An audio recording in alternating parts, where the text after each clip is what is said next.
अब हम करेंगे सेल्स। सेल्स भाई जैसे हमने परचेज किया चीज़ को खरीदना, सेल क्या हो गया, उसी चीज़ को बेचना। For the sale of finished goods the term sale is used. अब फिनिश्ड गुड है, या तो हम फिनिश्ड गुड्स बनी बनाई चीज़ लेके आ रहे हैं उसको सेल कर रहे हैं, या फिर खुद का रॉ मटेरियल लेके आके खुद प्रोड्यूस कर रहे हैं फिर फिनिश्ड गुड को सेल कर रहे हैं। तो उसके लिए हम वर्ड क्या यूज़ करते हैं, सेल करना। It may be cash sales और क्रेडिट सेल्स। देखो कैश और क्रेडिट मैंने आपको पहले भी बताया हुआ है, कैश और क्रेडिट सेल्स। कैश सेल्स क्या होती हैं, जब हम सेल करते हैं और इंस्टेंट वहाँ से पैसे मिल जाते हैं हमें, तो वो हो गया कैश बेसिस पे। और क्रेडिट सेल्स क्या होती है कि हम चीज़ दे देते हैं लेकिन उधार पे, वो हमें पैसे बाद में देकर जाएगा, तो वो क्या हो जाती है, क्रेडिट सेल्स। बिजनेस में कई बार हमको क्रेडिट सेल्स भी करनी पड़ती हैं। When an asset is sold, the asset account is credited। जब भी कोई एसेट है हम उसको बेचते हैं तो क्या होगा, the asset account is credited and not the sales account. देखिए वही चीज़ बोल रहा है। देखिए हमने परचेज अकाउंट में ऊपर क्या किया था, हमने पढ़ा था कि जब परचेज जो वर्ड है वो किसके लिए लगता है, गुड्स के लिए लगता है। ठीक है, परचेज वर्ड गुड्स के लिए यूज़ किया जाता है, इसीलिए सेल्स वर्ड जो है वो भी गुड्स को सेल करने के लिए ही लगता है। एसेट अकाउंट जब सेल करते हैं या फिर एसेट अकाउंट एसेट जो है वो हम परचेज करते हैं, उसके लिए हम परचेज नहीं लगाते, उसके लिए हम सेल्स नहीं लगाते, उसके लिए स्पेशल एसेट अकाउंट ही ओपन होता है। ठीक है, अगर हम कोई गुड्स परचेज कर रहे हैं तो हम एक अकाउंट बनाएंगे परचेज अकाउंट, तो उसमें वो सभी गुड्स की ट्रांजेक्शन लिख देंगे। अगर हम गुड्स सेल कर रहे हैं तो हम लिखेंगे सेल्स अकाउंट, उसमें सभी तरह के गुड्स को सेल करने की ट्रांजेक्शन्स हम लिख देंगे। लेकिन अगर हम पर्टिकुलर कोई फर्नीचर परचेज या सेल कर रहे हैं या फिर कोई मशीनरी परचेज या सेल कर रहे हैं, तो उसके लिए हम परचेज अकाउंट में नहीं लिखेंगे उसको, या सेल अकाउंट में नहीं लिखेंगे। हम पर्टिकुलर एक जो फर्नीचर अकाउंट है वो ओपन करेंगे, मशीनरी अकाउंट है वो ओपन करेंगे। उस मशीनरी से रिलेटेड खरीदना, उस मशीनरी से रिलेटेड सेल करना, वो उस अकाउंट में सब उसका लिखा जाएगा। ठीक है, तो ये जो एसेट अकाउंट है वो स्पेशल क्रेडिट होगा, वो एसेट अकाउंट क्रेडिट होगा, ना कि सेल्स अकाउंट। बाकी ये क्रेडिट होगा या डेबिट होगा वो सब आगे आएंगे जब हम पढ़ेंगे। अभी आप इतना समझे कि उसमें सेल्स अकाउंट में उसकी ट्रांजेक्शन्स नहीं जाएंगी, उसकी ट्रांजेक्शन्स पर्टिकुलर उसके खुद के एसेट के अकाउंट में जाएंगी। ठीक है, when goods are sold at a discount, अगर हम कोई गुड्स है वो डिस्काउंट पे सेल कर रहे हैं, ठीक, sales is credited with net amount that is after deducting the trade discount. देखिए जब हम डिस्काउंट करेंगे तब करेंगे, ये क्या है कि जब कोई चीज़ है कि डिस्काउंट पे हम सेल करते हैं, लाइक अगर कोई 50 रुपीज़ की कोई चीज़ है, हमने डिस्काउंट दे दिया कि चलो आप 40 रुपीज़ की दे दो।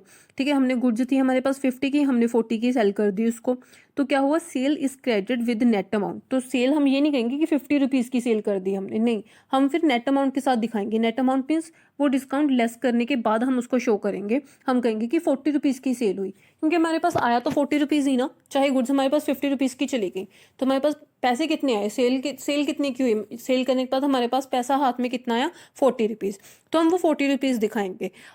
That is after deducting the trade discount. तो जो हमने डिस्काउंट दिया है वो डिस्काउंट जो है उसमें से लेस करने के बाद फिर हम वो नेट अमाउंट सेल अकाउंट में शो करेंगे। तो ये हो गई सेल्स। तो हमने income, profit, gain, loss, goods, purchase, sales, ये सब देख लिया। अब हम एक और बिजनेस टर्म देखेंगे, परचेज रिटर्न और रिटर्न आउटवर्ड्स। आपको वर्ड से समझ में आ रहा होगा ये क्या है, परचेज रिटर्न, यानी कि परचेज की हुई चीज़ रिटर्न कर देना। कोई भी अगर आपने कोई चीज़ परचेज की है, मान लो वो जो आपने स्पेसिफिकेशंस दी थी सप्लायर्स को उसके अकॉर्डिंग नहीं है, या फिर डिफेक्टिव गुड्स हैं, या फिर जितनी आपने मंगवाई थी उससे ज़्यादा हैं, तो किसी भी रीज़न से अगर आपको वो चीज़ है जो रिटर्न करनी है जो आपने परचेज़ की थी, तो वो जितने की अमाउंट से आप उसको रिटर्न करोगी। फॉर एग्जाम्पल आपको आपने 5 लाख रुपीज़ की चीज़ परचेज़ की थी, उसमें से आपने 2 लाख रुपीज़ की जो गुड्स हैं या कोई भी चीज़ है वो आपने रिटर्न कर दी, तो वो 2 लाख रुपीज़ क्या परचेज़ रिटर्न में चली जाएंगी। ठीक है, क्योंकि रिटर्न हमारे बिजनेस से बाहर जा रही है, हम अपने बिजनेस से उस चीज़ को बाहर भेज रहे हैं, इसलिए उसको रिटर्न आउटवर्ड भी कहते हैं। In order to calculate the net purchases of business, purchase return is deducted from purchases. Purchases return is also known as returns outward because the goods are going out from the business to the suppliers. देखिए वही कहा कि returns outward इसको क्यों कहा जाता है, क्योंकि जो गुड्स हैं वो हमारे बिजनेस से बाहर जा रही हैं सप्लायर्स को। और क्या है कि परचेजेस जो है, जैसे मैंने आपको बोला कि मान लो हमने 5 लाख रुपीज़ की परचेज की थी, ठीक है, लेकिन 2 लाख रुपीज़ तो हमने रिटर्न कर दी ना, तो हम परचेजेस नेट दिखाएंगे। नेट कहने का मतलब क्या होता है कि जितनी रिटर्न कर दी वो उसमें से लेस करके दिखाएंगे हम। ठीक है, हम ये नहीं कहेंगे हमने 5 लाख रुपीज़ की परचेज की, हम साथ में -2 लाख रुपीज़ भी दिखाएंगे और टोटल परचेजेस हमारी 3 लाख रुपीज़ की हो जाएंगी। तो रिटर्न्स उसमें से हमें माइनस करना होता है। तो ये हो गई purchase return. Same as sales return, अगर हमने कोई चीज़ सेल की है, अब हो सकता है कि हमने जो चीज़ सेल की हो वो हमारे कस्टमर को पसंद ना आई हो, या किसी भी रीज़न से वो डिफेक्टिव निकल गई हो, या कुछ और रीज़न से अगर वो हमें कुछ रिटर्न कर रहा है, ठीक है, तो उसे हम कहते हैं सेल रिटर्न। अब क्योंकि वो इस केस में क्या है, गुड्स जो है हमारे बिजनेस के अंदर आ रही हैं, तो इसीलिए हम इसको क्या कहते हैं, रिटर्न इनवर्ड्स। तो सिंपल है, purchase return and sales return. Sales return में भी हम जो सेल्स हैं फिर वो नेट करके दिखाते हैं। नेट का मीन्स जो हमारी रिटर्न्स हमारे पास वापस आ गई हैं हम वो माइनस कर देंगे। क्लियर। आगे हमारे पास एक है स्टॉक। स्टॉक क्या होता है, स्टॉक वर्ड देखिए गुड्स के लिए लगता है। The goods left unsold at the end of the accounting period is called closing stock. देखिए इसमें एक वर्ड आ रहा है अकाउंटिंग पीरियड। अकाउंटिंग पीरियड आपको बता दूं, अकाउंटिंग वैसे तो एक साल को काउंटिंग पीरियड कहते हैं। देखा जाए तो हमारे वैसे जो पीरियड एक साल है वो किससे जैन टू दिसंबर होता है, राइट। लेकिन अकाउंटिंग पीरियड जो है वो हमारा क्या होता है, वो अप्रैल टू मार्च चलता है, ठीक है। अप्रैल से शुरू होता है, 1 अप्रैल से 31 मार्च तक जो है इस पीरियड को हम अकाउंटिंग पीरियड कहते हैं। ये एक बिजनेस ईयर होता है। बिजनेस ईयर अप्रैल टू मार्च चलता है, ठीक है। तो गुड्स लेफ्ट अनसोल्ड मतलब जो गुड्स हमारे पास जो अगर हमारे क्लोथ की शॉप है तो हमारे पास जो साल के एंड में कुछ कपड़े कुछ चीज़ें बच गई, हमारी गुड्स बच गई जो सेल नहीं हुई, तो उसके स्टॉक को हम क्या कहते हैं, हमारा स्टॉक। तो जो लास्ट के एंड में बचा हुआ है उसको क्या कहेंगे हम, क्लोजिंग स्टॉक, ठीक है। आपको समझ में आ रहा होगा। देखो हमारी जो गुड्स हैं जिसको हम लेते हैं यानी कि जिसमें हम डीलिंग करते हैं, उसके सामान को उसके ढेर को हम क्या कहेंगे, स्टॉक कहेंगे। लेकिन जो साल के एंड में बच गया जो अभी सेल नहीं हुआ उसको हम क्या कहेंगे, क्लोजिंग स्टॉक। क्यों, क्योंकि हमारा साल जो है वो हमारा जो ईयर है वो क्लोज हो रहा है 31 मार्च को। तो क्लोज होने के टाइम पे हमारे पास जो स्टॉक है उसको हम कहेंगे क्लोजिंग स्टॉक। और जो ओपनिंग के टाइम पे होगा लाइक 1 अप्रैल को जो हमारे पास होगा जितना स्टॉक, तो उसको हम क्या कहेंगे, ओपनिंग स्टॉक। ये बहुत इंपॉर्टेंट टर्म्स हैं, प्लीज आप इसको ध्यान से समझें। स्टॉक यूज होता है गुड्स के लिए, गुड्स जो जिस चीज़ में हम डीलिंग करते हैं, जिस चीज़ में हम लेन देन करते हैं। साल के एंड में जो हमारे पास जो लेफ्ट हो गया, जो नहीं बिका हमारा, जो अनसोल्ड है, उसको हम कहेंगे closing stock. The stock may be of raw material. Raw material का भी हो सकता है, लाइक हमने कुछ रॉ मटेरियल खरीद के रखा हुआ था, अभी उसको हमने प्रोसेस नहीं किया, उससे गुड्स नहीं बनाई। या कुछ ऐसा सामान है जो अभी वर्क इन प्रोग्रेस में है, लाइक अभी सामान बन रहा है, उस पर प्रोसेसिंग चल रही है लेकिन कंप्लीट नहीं हुई। और कुछ स्टॉक हमारे पास ऐसा हो सकता है कि लाइक हमने शर्ट्स बना ली थी, हमारे पास फिनिश गुड्स बचा हुआ है लेकिन अभी वो सेल नहीं हुई, तो वो फिनिश गुड्स का भी स्टॉक हो सकता है। तो स्टॉक के 3 पार्ट हो गए, that is very important. Stock के 3 पार्ट हो सकते हैं, raw material, work in progress and finished goods. तो फिनिश्ड गुड्स ये 3 हो गए, ये तीनों क्या है, हमारे स्टॉक हैं।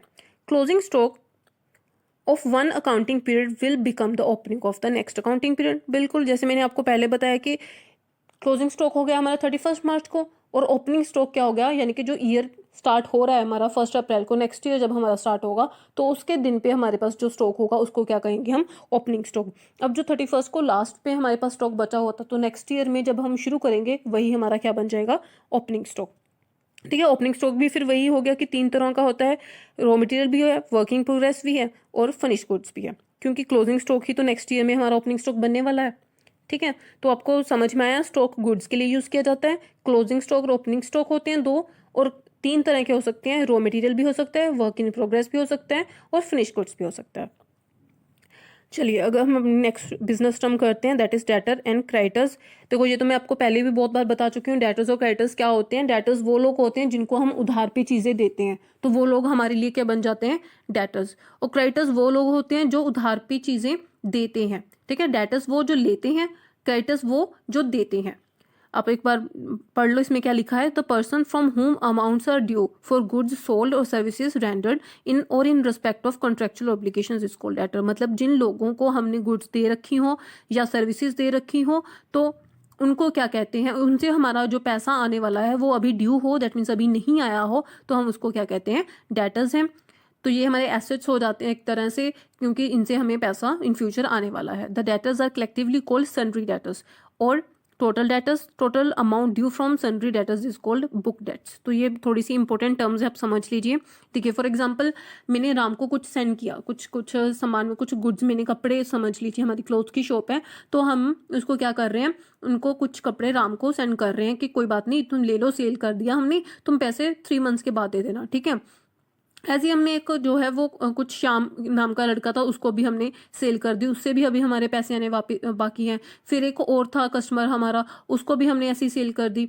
तो टोटल वो एक एक करके क्या हो जाएंगे, हमारे डेटर्स हो जाएंगे। पर्टिकुलर राम हमारा डेटर हो जाएगा, श्याम हमारा डेटर हो जाएगा, फिर तीसरा जो कस्टमर था वो हमारा डेटर हो जाएगा।